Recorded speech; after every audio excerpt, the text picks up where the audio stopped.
दोरा गुंडाळण्याचा अर्थ कळतो का? दोरा म्हणजे बांधिलकी, आणि बांधिलकी हे काय फक्त नवरा आणि बायकोच्या नात्यात नसते, प्रत्येक नात्यात असते, अगदी गुरु आणि शिष्याच्या सुद्धा. बाळा मला सांग, माणसाचा सर्वश्रेष्ठ गुण कोणता?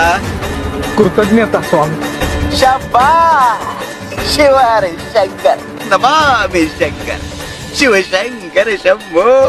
बाळा हा भक्ती सुगंध आहे, तुझ्या निरपेक्ष भक्तीचं फळ. माणसानं समृद्धीच्या काळात विनम्र असावं आणि संकटाच्या काळात सहनशील. एकनाथा, अरे असा कसा रे तू? जरा कौतुक केलं की पुन्हा तो क्रोध. अरे जरा संयम ठेव. संयम ठेवण्याचा खूप प्रयत्न करतोय, पण राग म्हणजे एक प्रकारची त्रासिक स्थिती. तू ज्याच्यावर रागवलायस त्या व्यक्तीपेक्षा तुला अधिक त्रास होता. आणि आयुष्यात तुम्ही जेव्हा जेव्हा रागवतात तेव्हा तेव्हा सर्वात मूर्खपणाच्या गोष्टी करता.